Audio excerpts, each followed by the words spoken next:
Hola, muy buenas tardes. Muchas gracias por acompañarnos en la octava edición de Atisbos al pasado. Esta es dedicada este año también una segunda parte al tema del Bicentenario.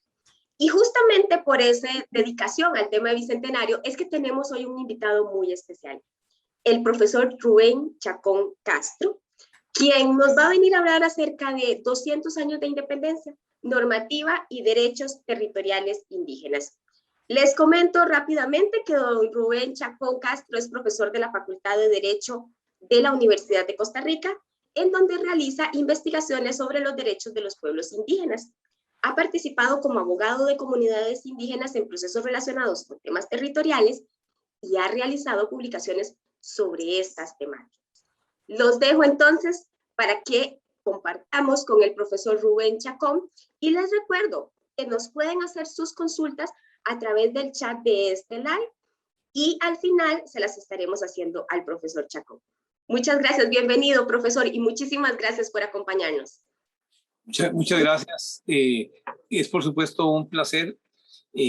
ser parte de esta iniciativa que de manera muy importante lleva a cabo el Museo Nacional. Me parece que es una contribución muy importante a los procesos llamémoslo, de conocimiento y si queremos, le podemos agregar de concientización alrededor de ciertas temáticas, por lo menos en el campo del derecho, que no han sido siempre tratadas, vamos a decir, de la manera más amplia posible, de tal forma que en general las personas entendidas en el tema e inclusive los que no entienden muy bien el asunto, puedan darse cuenta de las incidencias que estos asuntos traen consigo. Y esto es importante y quiero plantear en esta introducción. Importante porque en estos momentos en Costa Rica sucede lo que ha venido sucediendo hace muchísimos años en otros países. En realidad en Costa Rica ha sucedido siempre, pero ha estado un poco llamémoslo escondido o de algún modo oculto, que tiene que ver con la problemática de la tierra, la problemática del reconocimiento de los derechos culturales y la problemática finalmente de la aceptación de la diversidad cultural en un sistema. Como sabemos, los sistemas de nuestros países, y me refiero no solo a América Latina, sino en general al mundo occidental, se han caracterizado por desarrollar culturas de aspiración hegemónica que han sido traducidas en los sistemas jurídicos, y en tal sentido la consecuencia directa de esas conceptualizaciones absolutistas han sido, por supuesto, el desconocimiento, por no decir el desprecio, por aquellos sectores, ámbitos o pueblos que se encuentran detrás de esa oficialidad. Por eso, y con esto quiero cerrar esta introducción, por eso me parece muy interesante la posibilidad de que se puedan exponer y debatir algunos temas relacionados con esta problemática, que en el caso de Costa Rica tiene que ver con unos sectores históricos y más que históricos, casi que por supuesto podemos decir hasta prehistóricos, de la ciudadanía y de la nacionalidad costarricense. Esos sectores, esos grupos, esos ámbitos que han sido de algún modo maltratados o desconsiderados en la historia oficial hegemónica, a raíz de su proceso de resistencia histórica, a raíz de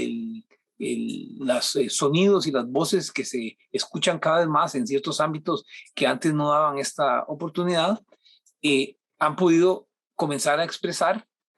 Y cuando digo comenzar a expresar, no estoy negando la posibilidad de que durante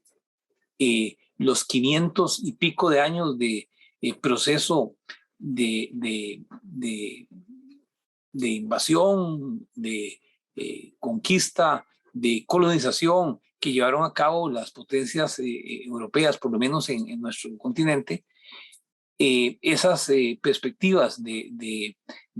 alzar la voz y hacer conciencia sobre el tema, por supuesto que han sido reprimidas, y es ahora, repito, en estos momentos de la historia en que podemos comenzar a plantear algunas de esas vicisitudes que se han presentado a lo largo de la historia. En el título de esta presentación se hace una referencia, por supuesto, a la coyuntura de los 200 años de independencia de nuestra república.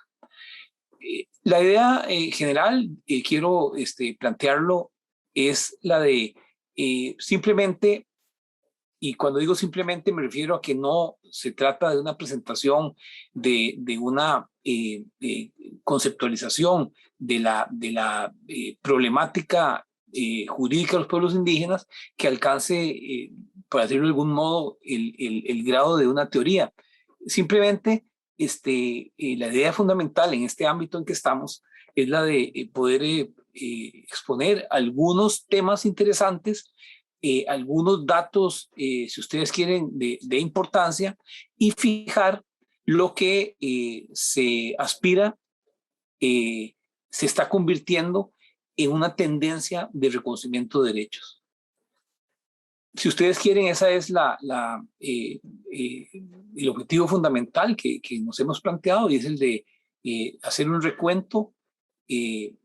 Por supuesto, reitero que es producto de un trabajo de mucho tiempo donde se ha estado recopilando información, pero que no se pretende hoy plantear, por decirlo de alguna manera, una teoría o reproducir una teoría que alguien haya planteado, sino fundamentalmente dar una perspectiva de esa consecución que han tenido los derechos de los pueblos indígenas a través de la historia. Quizá lo más importante que quiero plantear en este momento se refiere a la posibilidad de establecer una perspectiva alrededor de la temática fundamentalmente de los derechos territoriales. Ahora, en el curso de esta presentación, voy a hacer alguna explicación sobre, digamos, los otros derechos, pero es importante establecer que se trata de una perspectiva que tiene como su línea, digamos, o sendero fundamental el tema de la explicación y la discusión sobre el tema de los derechos territoriales. Entonces, en primer lugar, como se trata de una presentación que tiene un objetivo centrado en el marco fundamental de la, llamémoslo, de la ciencia jurídica o del derecho como tal, me quiero permitir hacer unas pequeñas, digamos, explicaciones que tienen que ver con cómo es que el derecho concibe temas como este, que dicho sea de paso, son temas tratados muy bien y muy profundamente por disciplinas como la sociología, la antropología, la historia, etc. Y cómo es que el derecho puede asumir este tipo de estudios. Claro, en primer lugar hay que decir que hay medios para asumir los estudios, pero quizá lo más importante es el fin del estudio.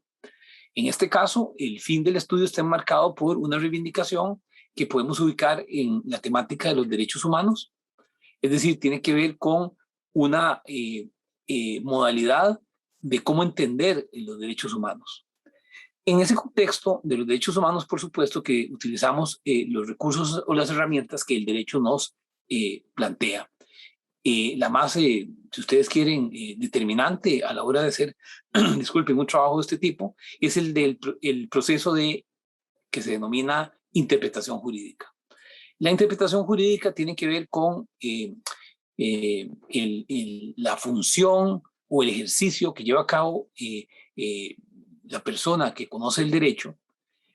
que además, dicho sea de paso, la pueden llevar a cabo personas que no conocen el derecho, pero en este caso, como estamos refiriendo al tema fundamentalmente jurídico, decimos que es el oficio que lleva a cabo una persona conocedora del derecho con relación a ciertas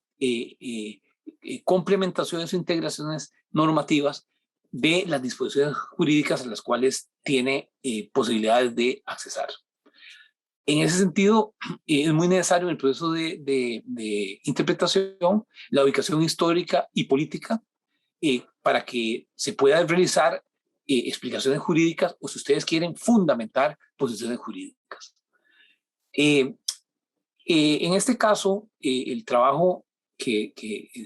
hemos elaborado tiene que ver con la conceptualización de tres, llamémoslos, áreas fundamentales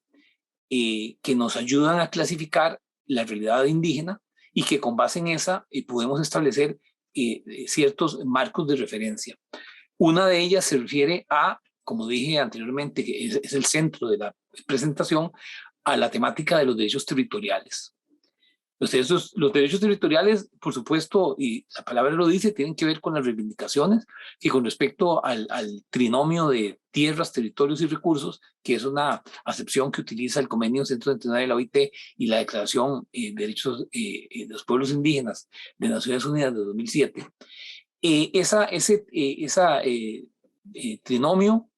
lo que trata es de reivindicar no solo los derechos históricos que tienen los pueblos indígenas sobre las áreas que ocupan, sino además la perspectiva de esos derechos con respecto a las mismas, tomando en cuenta aspectos tan interesantes como, por ejemplo, el hecho de que el Convenio 139 de la OIT reivindica que dentro de los derechos territoriales de los pueblos indígenas está, por ejemplo, los derechos a lo que denomina ese convenio como los derechos al hábitat. El hábitat son zonas que no están dentro de la jurisdicción de los territorios indígenas, pero que consisten o tienen que ver con aspectos del patrimonio, si ustedes quieren, hasta inmaterial de los pueblos indígenas. Un caso que siempre planteamos en Costa Rica que tiene que ver con los derechos de los pueblos indígenas a su hábitat, se da en el caso el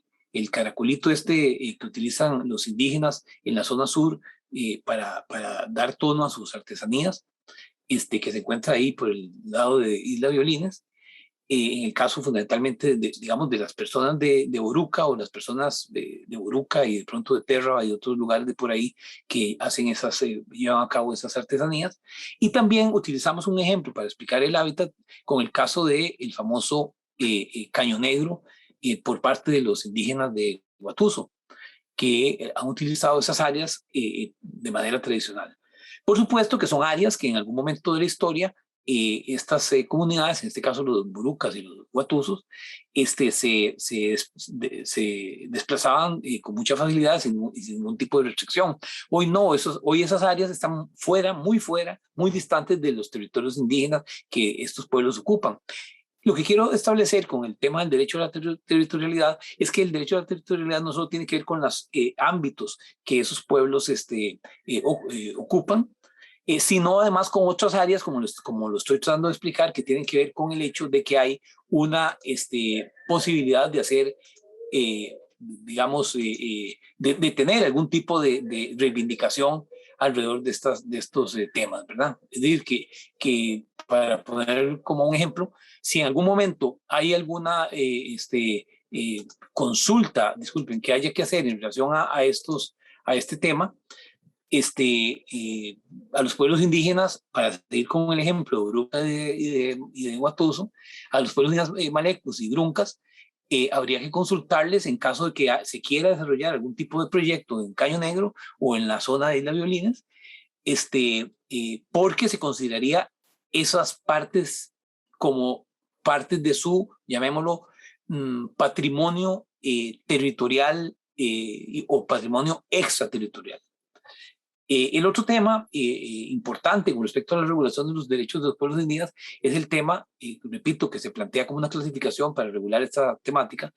Se plantea el tema de los derechos culturales. Estos derechos culturales, que por supuesto todo lo que es indígena es un tema cultural. De hecho, hay algunas corrientes que plantean que la diferencia fundamental entre un indígena y no indígena se refiere a la cultura, claro, sin entrar a analizar la profundidad del concepto de cultura, pero lo cierto es que el tema de la cultura es, si ustedes quieren, el punto esencial que reivindica la personalidad y la concepción del mundo indígena. Bueno, lo cierto es que hay ciertas normas que tienen que ver con la reivindicación o con la afectación de esas posibilidades de que los pueblos indígenas puedan manifestar su identidad. Ese es otro de los temas que a la hora de clasificar los componentes del derecho alrededor de las temáticas indígenas, ese es otro de los temas con los cuales se propone una clasificación. Y la última tiene que ver con lo que se denomina el derecho a la organización propia. El derecho a la organización propia es fundamentalmente un derecho de tipo político que tiene que ver con las posibilidades y las potencialidades que el sistema puede permitir para que los pueblos indígenas puedan desarrollar sus prácticas, digamos, fundamentalmente de organización, de manera autónoma, sin tener que ser dirigidos o mediatizados por medio de instancias gubernamentales. Sobre este tema también hay alguna normativa, además hay alguna jurisprudencia que reivindica estos derechos, pero también hay otras que los cercenan.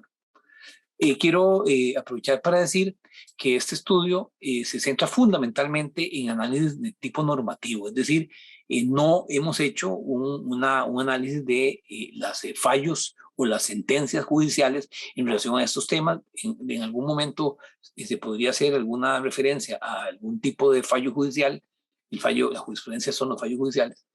pero este trabajo se concentra fundamentalmente en un análisis de normas jurídicas, ¿verdad? Dicho eso, entonces, la caracterización que podemos hacer de los pueblos indígenas es que en todas las provincias del país, con excepción de Heredia, hay un territorio indígena. Esas áreas abarcan cerca del 7% del territorio nacional. Las áreas donde se encuentran los pueblos indígenas, y este es un tema muy jurídico, pero tal vez la ciencia del derecho lo ha tratado muy mal. Las áreas donde se ubican los pueblos indígenas tienen que ver fundamentalmente con áreas de influencia de estos pueblos o áreas donde estas comunidades han estado en algunos casos asentadas desde el punto de vista, desde la perspectiva del tiempo de manera inmemorial. Otras que fueron, digamos que a las cuales llegaron los pueblos indígenas producto de procesos de invasión que tuvieron de sus áreas originarias y entonces utilizando esas como sitios de refugio. Otras tienen que ver con áreas en donde había o se supone que una relación histórica de los pueblos indígenas ancestrales con esas áreas y finalmente después de algún tiempo esos pueblos deciden quedarse o asentarse en esas jurisdicciones. Esas son, si ustedes quieren, las variantes que en relación al tema del derecho territorial podemos advertir que existen. Yo quiero decir, como un aspecto de mucha importancia, que sobre muchos de los territorios indígenas ha habido estudios muy importantes, dicho sea de paso, que se han dado fundamentalmente yo diría que en el área de la historia, que empiezan a indagar cuáles son las razones por las cuales las personas indígenas que ocupan hoy un territorio se mantienen ahí. Me refiero al hecho de cuál es la razón que legitima que esas áreas que ustedes ahora que están viendo en este mapa en color negro, ¿por qué esas áreas son territorios indígenas? Sobre esto, repito, hay mucha oscuridad, pero también han empezado a aflorar algunos estudios muy importantes, como la de la historiadora Bosa, que con respecto al tema de Talamanca plantea hipótesis, digamos, muy fuertes alrededor de las razones por las cuales de pronto primero se crean o primero se reconocen los territorios de la ladera pacífica de la cordillera de Talamanca, Ujarrá, Salitre, Cabagra, Buruca, Terra de Curré y Chinaquichá, y porque después es que los territorios como de Guatuso y de Talamanca digamos, no es en ese momento de la historia, que ahora vamos a ver cuál fue, que se reconocen esos territorios, ¿verdad? Entonces, como sea, sobre esta temática, aparte de, por supuesto, de las importantes fuentes históricas que nos ayudan a determinar cuál es, por ejemplo, la historia sufrida de los batusos con respecto a las ansias de extracción de riquezas naturales que sufrieron, el producto de las invasiones de los huleros nicaragüenses, hasta, por supuesto, la acción depredadora y de expansión que la compañía bananera llevó a cabo en la zona de Talamanca y que de algún modo después influyó en los territorios de la zona sur del país. Entonces, se trata y esto es muy importante desde el punto de vista jurídico, y es un elemento que les pido que tomen en cuenta a la hora de valorar algunos aspectos del problema de la aplicación del derecho sobre estos temas, que es el tema de que el sistema costarricense ha reconocido, de ahora vamos a ver, inclusive con un rango de tipo constitucional, el derecho territorial de los pueblos indígenas. De algún modo, lo que se quiere establecer cuando se afirma esto es que los derechos de los pueblos indígenas están tan consolidados como cualquier derecho de propiedad que el sistema constitucional establezca. Sobre eso espero que haya tiempo de ahondar un poco, pero repito, esa premisa esencial para entender la situación de los derechos de los pueblos indígenas pasa por la referencia de que se trata de territorios que tienen un rango que podemos afirmar de tipo constitucional.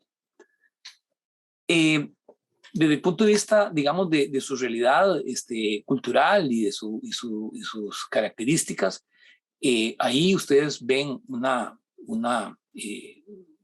un gráfico donde viene establecido las áreas del país donde se encuentran esas culturas, cómo se llaman los territorios indígenas que se comprenden dentro de esas áreas, ¿verdad? Y cuáles son las culturas que habitan esos territorios. Este tema resulta de mucha importancia porque sobre esto mismo puede haber una discusión. Me refiero al hecho de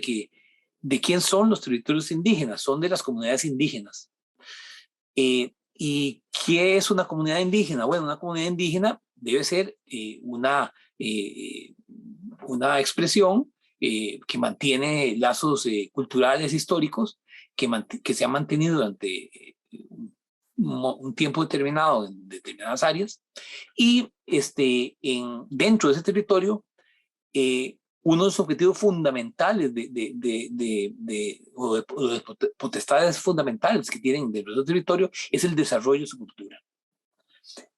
Lo cual es lógico, esto que estoy diciendo. Lo que pasa es que a veces en la práctica estas lógicas se pierden. Digo que es lógico porque entonces teóricamente en un territorio indígena, si ese es el espíritu fundamental de la tutela de este tipo de jurisdicciones, entonces los territorios indígenas no deberían, sería un contrasentido llevar a cabo actos o prácticas contrarias a la cultura indígena. Eso se los dejo ahí como una referencia interesante. Ligado fundamentalmente a ciertos proyectos estatales y proyectos incluso de tipo privado que a veces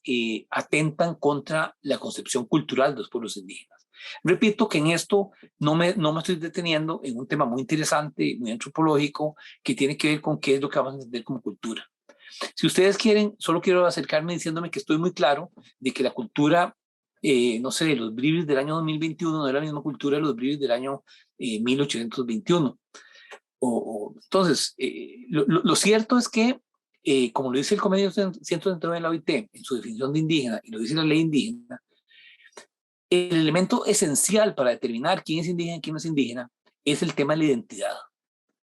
Así lo dice expresamente el artículo 1 de la ley indígena y el artículo 1 del Convenio 139 de la OIT. Dicho sea de pasos, muy curioso que ese Instrumento Internacional de Derechos Humanos, como el Convenio 139 de la OIT, tiene una nomenclatura, tiene un uso de conceptos casi iguales, muy parecidos por lo menos, a la expresión que desde el año 77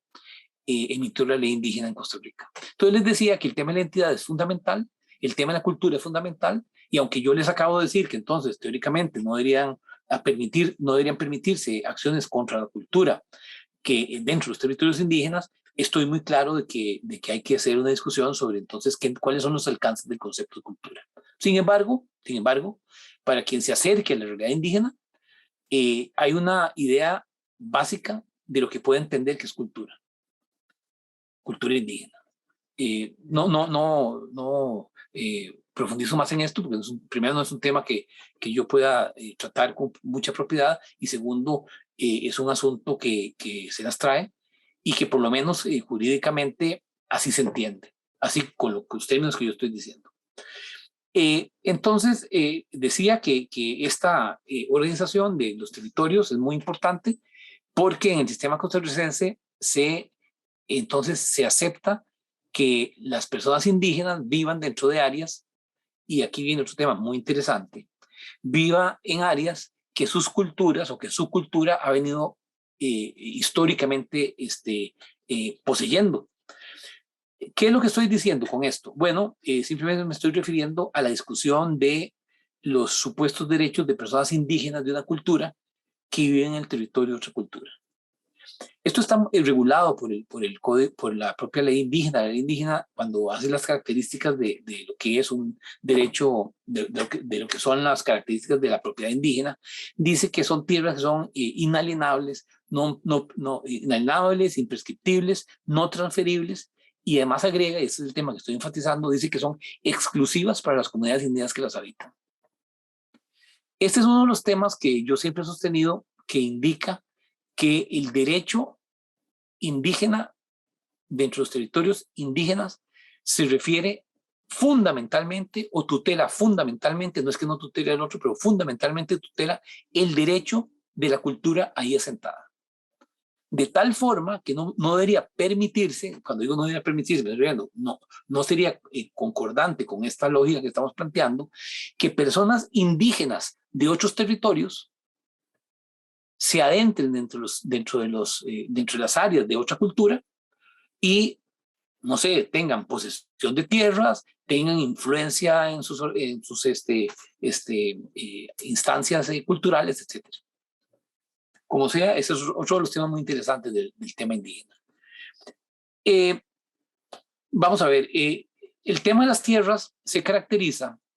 de las tierras que están relacionadas con los derechos de los pueblos indígenas, se caracteriza por el tratamiento como desde la colonia se viene dando a las áreas donde habitan los indígenas. Y no me estoy refiriendo a la estructura de los pueblos de indios, que era, digamos, la estructura propia que en la colonia, por lo menos en nuestro sistema, se reivindicaba, aunque esa expresión de pueblos de indios todavía se mantiene en la legislación de los primeros, digamos, de los primeros años de la República, porque se reivindican esas áreas que ustedes recuerdan que son áreas creadas fundamentalmente por el ansia tributaria que tenía la corona y que después es retomada por las instancias de tipo republicano, también como objetivos de tipo fiscal. Estas áreas son áreas muy determinadas, que están muy controladas por, digamos, lo que podemos llamar la sociedad no indígena, o me van a permitir, siempre voy a estar utilizando el término de sociedad hegemónica. Y entonces estas áreas tienen un tratamiento jurídico determinado, distinto a otras áreas donde habitan los pueblos indígenas, pero que el sistema no concibe o no entiende o no trata o no visualiza. Entonces, esos lugares donde fundamentalmente a principios de la era republicana conviven comunidades indígenas, son áreas que, como el Estado, repito, no entiende y no los visualiza, supone que son áreas propicias para la neocolonización. Y entonces se establecen normas fundamentalmente alrededor de normativas de tipo fiscal, que después derivan en normativas de tipo, digamos, que tienen que ver con temas de terrenos baldíos. Y en general, estas normativas establecen la posibilidad de que cualquier persona que cumpla ciertas condiciones pueda adentrarse a cualquier tipo de área del país y pueda denunciar esa área y finalmente apropiársela. Lo que estoy tratando de establecer es que esa forma con que el Estado estructuró, digamos, la organización territorial o la organización de la tenencia de la tierra, perdón, tenía que ver con declarar entonces que había baldíos nacionales que eran susceptibles de ser denunciados por personas particulares y que, basado en ese procedimiento jurídico de formalización del denuncio, las personas pudieran finalmente llegar a tener derecho de propiedad sobre esas áreas. Esta situación, esta línea digamos, de hacer que el país se pudiera ir poblando en todas sus áreas, como lo acabo de indicar, no tomaba en cuenta la posibilidad de que hubiera comunidades indígenas en esas áreas. No es sino hasta el año 1939 que la Ley General de Baldíos establece la posibilidad, mejor dicho, reconoce el derecho de los indígenas a las áreas donde ellos viven. Pero antes, reitero, tenía que ver con una perspectiva de que cualquier área en cualquier parte del país podía ser denunciada, hubiese o no hubiese indígenas. Por supuesto que cuando la ley del 39, de 1939 se emite, ya ustedes se pueden imaginar los cientos o miles de hectáreas que ya habían caído en manos de particulares no indígenas respecto de áreas que pertenecían a los pueblos indígenas, siendo de las más características algunas concesiones de tierra de baldíos nacionales que el Estado hace desde algunos encargados de áreas, como el caso de Lyon en Talamanca o del mismo TIL en Guatuso, hasta las que se le conceden a la United Fruit Company por como contraprestación a las acciones que lleva a cabo en este país. En esta línea de lo que estamos diciendo, es muy importante establecer un tema que tiene mucha vigencia desde el punto de vista jurídico respecto a la situación o a la posibilidad de reivindicar derechos que se pueden considerar como caducos. Me explico. Se trata de que el objetivo de los trabajos que en el derecho se puedan hacer sobre estas temáticas se tratan o tienen la intención de determinar algunas vetas, algunos agujeros, algunos senderos por donde pueda reivindicarse la posibilidad de restituir tierras o restituir derechos de las comunidades indígenas, porque se plantea como hipótesis, porque las mismas han sido, porque los pueblos indígenas han sido despojados de las mismas por medios espurios. Entonces, en ese sentido, hay un tema que es muy importante a la hora de hacer una valoración de estas temáticas, que es plantear que la situación jurídica que hoy existe podría ser modificada en favor de las comunidades indígenas, porque el principio de no regresividad, que es un principio fundamental de derechos humanos, posibilita que se puedan, repito, restituir situaciones jurídicas que supuestamente están asumidas de manera, llamémosla como cosa juzgada. Entonces les decía que en ese sentido no hay que perder de vista tampoco entonces ese principio de no regresividad como un elemento fundamental a la hora de interpretar el derecho en cuanto a las normas jurídicas que tutelan los derechos indígenas. Y esto es muy importante, repito, por el objetivo que el derecho tiene cuando hace este tipo de estudios, que es el de tratar de reivindicar injusticias pasadas, ¿verdad? Y en ese sentido restituir derechos a comunidades a las cuales se les expoliaron, ¿verdad? Los mismos. De manera, digamos, un poco rápida, voy a hacer una referencia a algunas de las normas de algún periodo de la historia que tienen que ver con esta nomenclatura que les planteé de los derechos territoriales, los derechos a la identidad y los derechos a la organización propia. Ahí ustedes pueden ver algunas normas que tienen que ver con el tema del derecho territorial. Yo quiero, ahí arribita hay un cuadrito que establece que en el estudio que se ha realizado para hacer esta exposición, se determinaron que de todas las normas que se analizaron, es que son normas que datan desde principios de la República hasta, digamos, este año, de todas esas normas, cerca del 33% de las mismas tienen que ver con temas territoriales. Claro, yo quiero advertir que por supuesto puede haber un sesgo en el sentido de decir si de pronto están o no todas las normas. Yo sí quiero decir que no solo por el trabajo que yo he venido haciendo a través de muchos años, sino por lo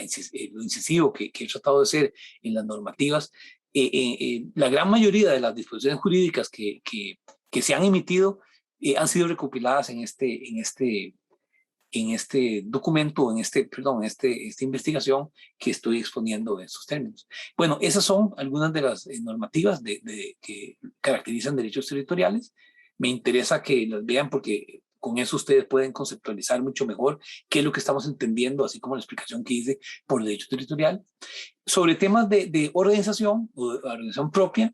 están esas otras normas, ¿verdad? Estas otras disposiciones. También solo planteadas en un ciclo de la historia.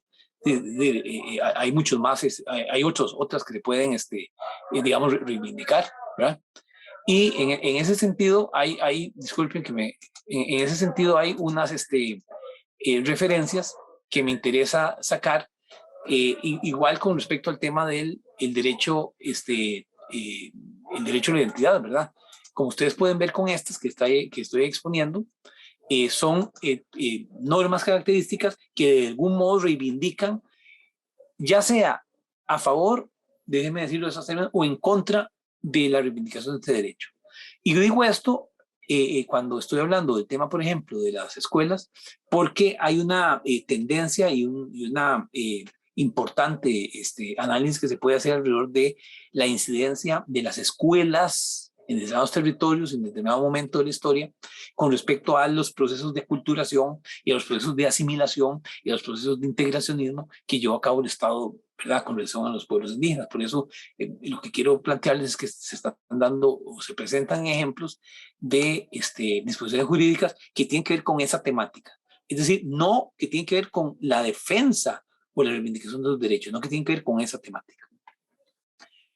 El otro tema fundamental es el derecho internacional de los derechos humanos, que en el caso costarricense, en el caso de los pueblos indígenas, se conceptualiza en dos conceptos fundamentales, que son dos preceptos fundamentales, que son el Convenio 107 de la OIT y el Convenio 179. En ese estudio que se hizo de la normativa, como se puede ver ahí, antes de que se emitiera el Convenio 107, se había emitido el 53% de la normativa.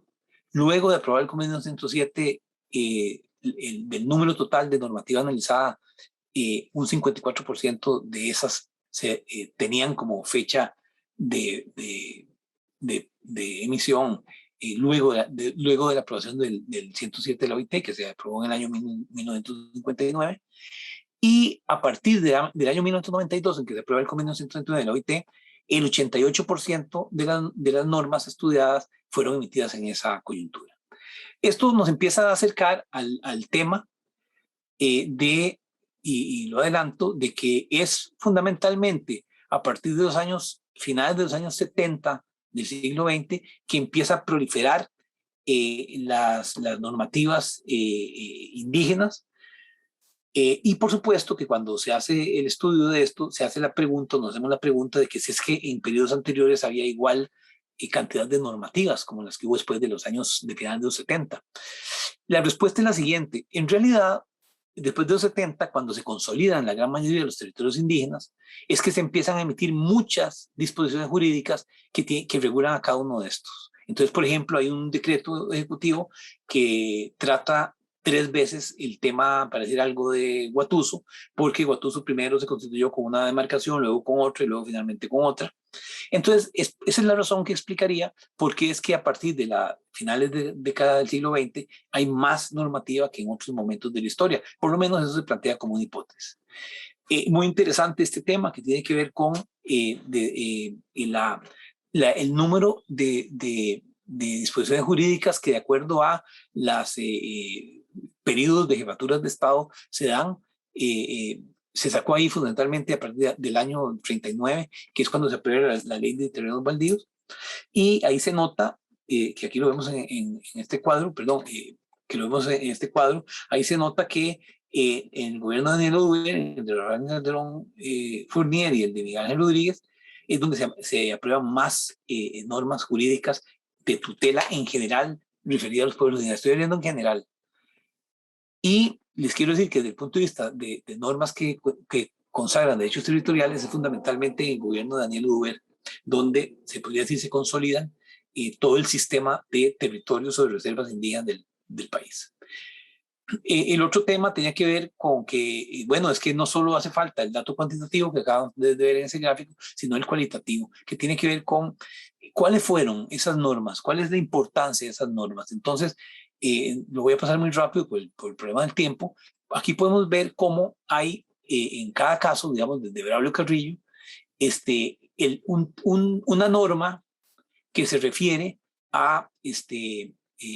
los derechos territoriales de los pueblos indígenas, que teóricamente está reconociendo o favoreciendo los derechos, este tipo de derechos en favor de esas comunidades. Ahí, como ustedes pueden ver en estos recuadros, se hace una referencia a el presidente o jefe de Estado que estaba cumpliendo en ese momento y las normas que se emiten que, repito, parten del objetivo de que están reconociendo derechos, ¿verdad? Aquí también se pueden ver en el caso de las dos administraciones de José Figueres y en la de Mario Chandy. Luego está el de, como les decía, el de Daniel Oduber, ¿verdad? Que si ustedes pueden ver, tiene que ver fundamentalmente con la demarcación de territorios indígenas, si ustedes quieren, con la consolidación de lo que podemos llamar el régimen de territorios indígenas en Costa Rica. Y después, bueno, a partir de el gobierno de Luis Alberto Monge y especialmente el de Rafael Calderón Fournier, donde también entonces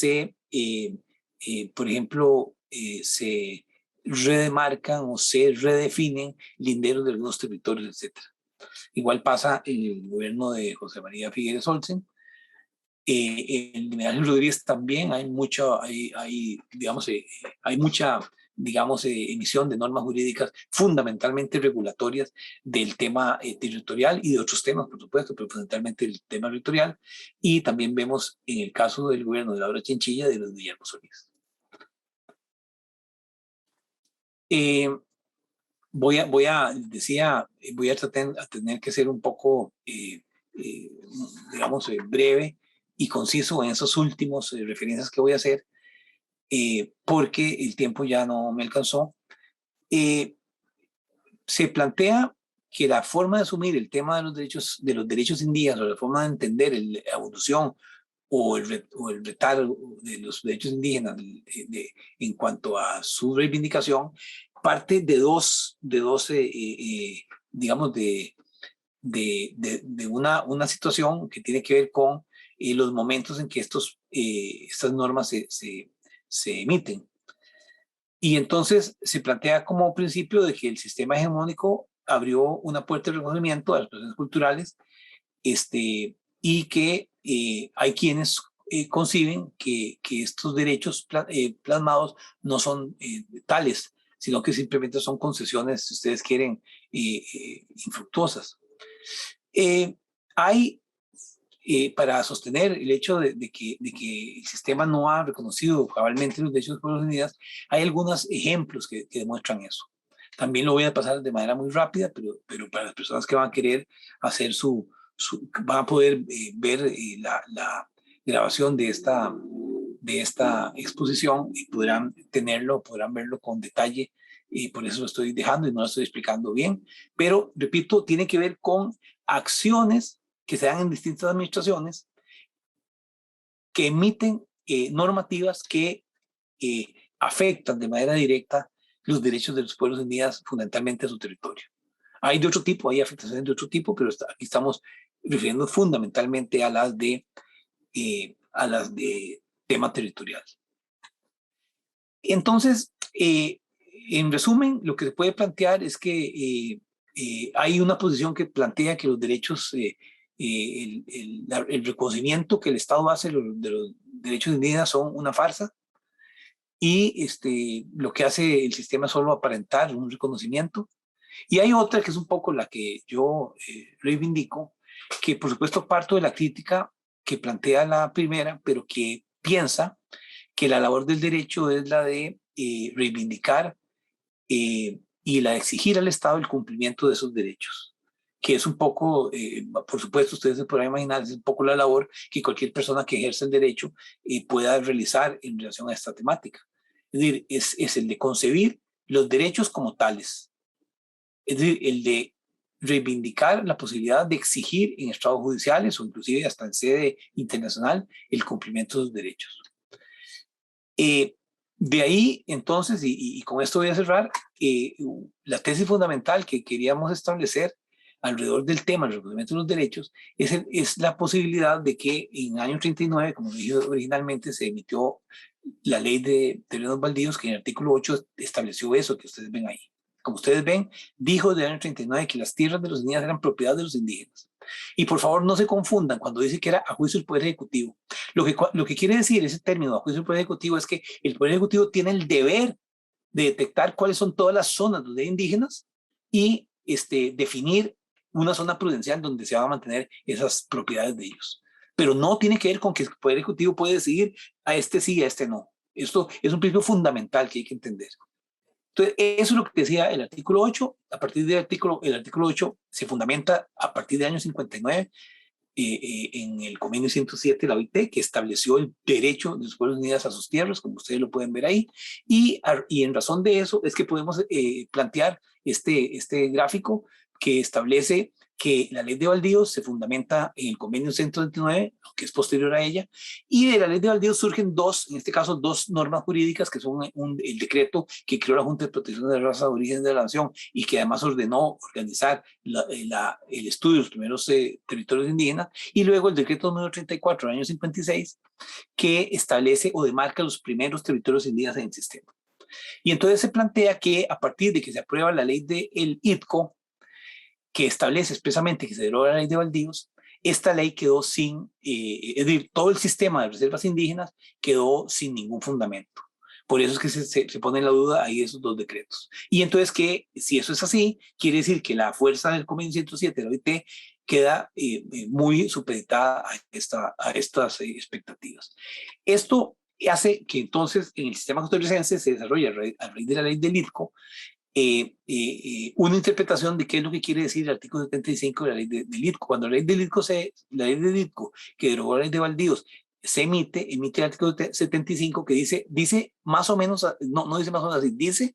en una parte de ese artículo lo siguiente: no se declararán que las extensas zonas donde estas comunidades viven aisladamente pertenecen a ellas, exclusivamente a ellas. Por supuesto que hacemos un análisis de este texto, lo que estamos diciendo es que la ley del ITCO vino a decir que las tierras siguen siendo de los indígenas, pero también ahora son del Estado. ¿Vale? No se crean que estas zonas viven aisladamente, pertenecen exclusivamente a ellas. Entonces se puede pensar que eran de los indígenas, pero además del Estado. Entonces, a partir de eso se plantean tres hipótesis, y de una de esas hipótesis surge el decreto del año 66, que reprodujo los términos del decreto del año 34 sobre los territorios indígenas. Sin embargo, se sostiene que esto, y con esto ya voy a terminar, se sostiene que este razonamiento que el Estado hizo y que a raíz de eso se estableció un nuevo régimen de derechos indígenas a sus tierras, que es el que actualmente, digamos, tenemos, que es el hecho de decir que la ley, el artículo 8 de la ley de baldíos sigue vigente incluso hoy. Y sigue vigente fundamentalmente, uno, porque la ley del ITCO no derogó el convenio 107 de la OIT, y el convenio 107 de la OIT le dio una fuerza adicional a esa ley de baldíos en el artículo 8, y dos, porque hasta, por ejemplo, hasta que se emite la ley de creación de CONAI, del año 73, se derogan expresamente en esa ley dos de esos decretos. Me refería a estos decretos que aquí aparecen. Estos dos decretos que tenían como fundamento la ley de baldíos se mantuvieron inclusive hasta el año 77, 73, disculpen, cuando se aprueba la ley de CONAI. Entonces, eso es lo que nos hace pensar, y eso es lo que se reivindica, como decir que los derechos de los pueblos indígenas a sus tierras están amparados no solo en lo que dicen cada uno de los decretos y en lo que dice la ley indígena, sino en lo que vino a establecer desde el año 39 la ley de baldíos. Esto que ustedes acaban de oír es un poco la tesis que algunos tribunales han desarrollado, que hace, por ejemplo, que todas las demandas que personas no indígenas presentan sobre los territorios donde que ustedes han oído, hay mucha polémica, que ninguna de esas demandas prospere. Es decir, las personas no indígenas no tienen cómo demostrar que adquirieron derechos antes del año 39. Por supuesto, fundamentalmente lo dicen respecto al año 56, que es cuando se emite ese decreto, pero un poco la posición que en algunos juicios, algunos planteamos, es que esos derechos indígenas son derechos están consolidados como derechos desde el año 39. Voy a terminar aquí, hay algunos temas más, pero voy a terminar aquí porque ya me he excedido un poco. Lo que quería, y con esto cerrar, era decir que quería presentarle una perspectiva de cómo es que el derecho entiende realidades de normas jurídicas que se exponen o se promulgan a través de la historia, y cómo esas normas, todavía hoy, en el 2021, hay espacio para hacer debate sobre la vigencia de las mismas, pese a que el sistema supone o parte de que esas normas están derogadas. Les agradezco mucho la atención y espero que esta información que les he planteado, repito, de manera un poco, digamos, atropellada, pero que intentó dar algún orden de las cosas, les sirva para algún propósito. Muchas gracias. Muchas gracias, profesor Rubén. Es un tema bastante enmarañado, con muchísimas aristas y con muchísimo antecedentes que, bueno, que esperemos pronto vaya teniendo algunos desenlaces, porque como usted bien dice, pues algunas situaciones de las que nos han dado cuenta en los últimos meses los medios hace que sea un poco complicado. Pero qué dicha que usted nos amplió muchísimo el panorama acerca de esta legislación que tiene que ver con territorios indígenas y que viene desde muchísimos años atrás, más de 200 años. Agradecemos a quienes nos han seguido, a Nayensi, a Katia, a Cata, a Margot, a Patricia. Tenemos una consulta en este momento de Celina. Vamos a ver si el profesor Rubén nos puede ayudar. Bueno, primero que todo dice que excelente conferencia y dice que cómo se está manejando el tema de los peritajes culturales. Sabemos que el fallecido antropólogo Marco Guevara era una de las personas que atendía este tipo de peritajes. ¿Cuál es la realidad actual con respecto a eso? Con mucho gusto hago una referencia. Primero, por supuesto, recordar a nuestro querido amigo y compañero del alma, Marcos, ¿verdad? Con quien hicimos no solo muchas publicaciones, sino además trabajo conjunto. Por supuesto, Marcos, como lo dije yo en el homenaje póstumo que realizamos en la Universidad de Costa Rica, representó un hito y una pauta inicial para el tema de los estudios de este tipo, fundamentalmente de tipo, ¿verdad?, en el ámbito forense. Yo entiendo que la Escuela de Antropología ha seguido con este proyecto. También sé que en el staff del Poder Judicial hay antropólogos que están, digamos, sus atestados están ofrecidos para llevar a cabo peritajes culturales. Y sí, quiero aprovechar este comentario, esta pregunta para manifestar algo que también dije en ese homenaje póstumo que le hicimos a nuestro querido amigo Marcos. Y era que Marcos mismo había sostenido que el peritaje cultural es solo una transición, porque la idea es que en el futuro sean los propios pueblos indígenas los que puedan expresarle al Poder Judicial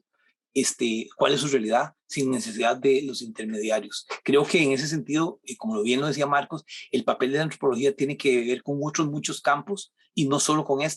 y que quien se meta en el tema de la antropología, de la pericia de tipo cultural,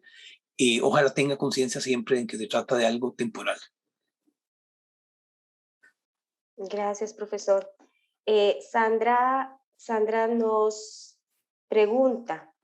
que nos dice que si usted puede explicarnos qué está sucediendo en Quecoldi. Sí, Quecoldi.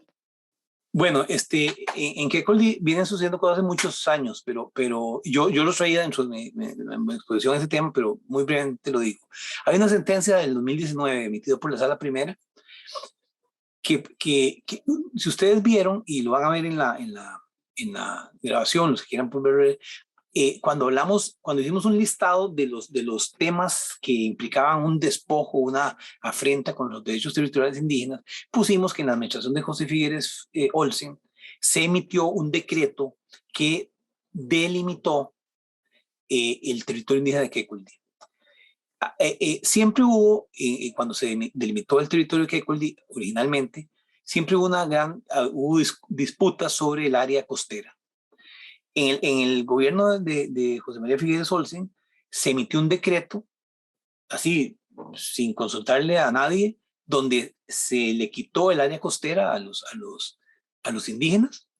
y se le dieron áreas en otras zonas dentro de digamos, de esa pequeña cordillera, que eran áreas donde había estado durante muchos años la compañía País S.A., que eran áreas que habían sido a través del tiempo, digamos, tomadas por precaristas. Entonces, cuando se hace la demarcación del territorio de Quecoldi, a Quecoldi le dan,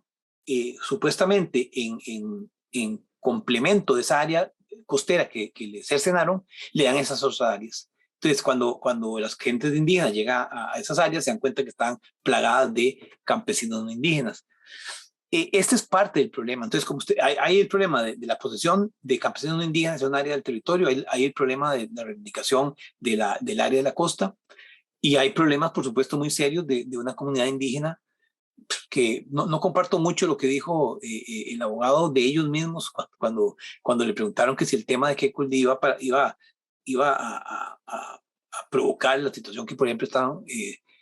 dándose en la zona sur. Él dijo que no, porque creía que no había una suficiente organización en el territorio. Lo cierto, y desde el punto de vista jurídico es muy importante, es que hay una sentencia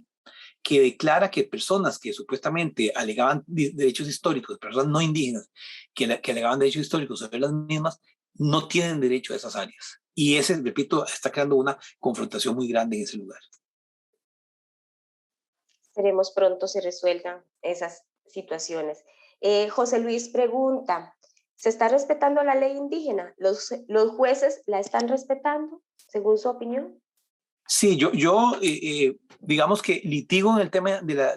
que tiene que ver con la ley indígena hace muchísimos años. Como dije, avalo la posición de los críticos que piensan que se trata de derechos de papel, pero como abogado creo que la misión, digamos, jurídica tiene que ver con reivindicar en estrados legítimos esos derechos, porque por algo esos derechos están ahí planteados. En ese sentido, yo quiero plantearles que la ley indígena dice en el artículo 3 que las personas no indígenas no tienen derecho a las tierras,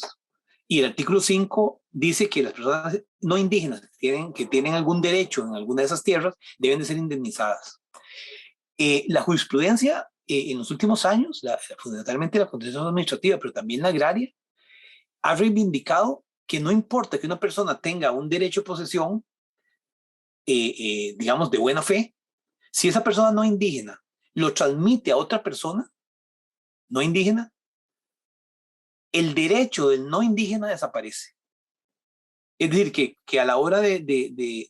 demandar de que una persona no indígena que ha adquirido su tierra de parte de otro no indígena, a la hora que esa persona exija su derecho, hay importante jurisprudencia que establece que esa persona no indígena no tiene derecho a ser indemnizada. Estemos de acuerdo o no, lo cierto es que ha habido un cambio radical. Antes se establecía, antes era muy vulnerable el tema de los derechos de los indígenas.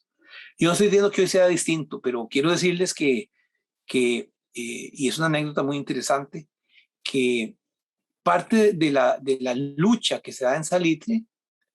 tiene que ver porque había procesos, lo digo porque yo mismo los llevaba, había procesos agrarios que duraban hasta 5 u 8 años. Es decir, que para reivindicar una tierra se establecían procesos con esos argumentos que yo acabo de contarles, donde decía que la persona no indígena no tiene derecho, y la persona no indígena, usando todas las armas perentorias que dan los procesos judiciales, se llevaba un juicio, se llevaba un proceso hasta 8 años. Eso hizo, en parte, que la comunidad indígena decidiera que no iba a seguir llevando a cabo la estrategia de la reivindicación por la vía judicial, y entonces comenzó ese proceso de recuperación de tierra. De eso estoy contando, le estoy tratando de contar un poco la historia de lo que han sido estos procesos y cómo estos procesos se han visto supeditados a situaciones que tienen que ver, por supuesto, con asuntos de la mora, digamos, judicial, que por supuesto no es un problema solo del Poder Judicial, es un problema, digamos, de la sociedad en general. Y digamos, con eso le explico. Yo sí creo que ha habido saltos muy importantes desde el punto de vista cualitativo en cuanto al reconocimiento de los derechos, como también, por supuesto, se mantienen las situaciones, digamos, de degradación y las situaciones de intermediacionismo sobre el tema de los derechos, de otros derechos de los pueblos indígenas. Muchas gracias, profesor Rubén. No tenemos más consultas. Ha sido una conferencia muy esclarecedora y muy llena de mucha información muy importante. De nuestra parte, de parte del Museo Nacional, agradecer nuevamente al profesor Rubén Chacón por aceptar la invitación para venir a analizar este tema tan importante, tan actual, pero que también viene de hace tantos años atrás, en este marco del bicentenario de nuestro país. Quiero recordarles la próxima conferencia de Atisbos al Pasado, que será el 10 de noviembre. Ahí vamos a tener al doctor Francisco Corrales Ulloa, que es arqueólogo aquí en el Museo Nacional, y nos trae la conferencia De lo nacional a lo mundial, gestión y protección del patrimonio cultural en Costa Rica. 10 de noviembre por esta misma vía y a las 2 de la tarde también. A ustedes, a todos los que nos han acompañado, muchísimas gracias por seguirnos, por estar con nosotros, por quedarse con nosotros, y los esperamos en la próxima. Profesor Rubén, muchísimas gracias nuevamente.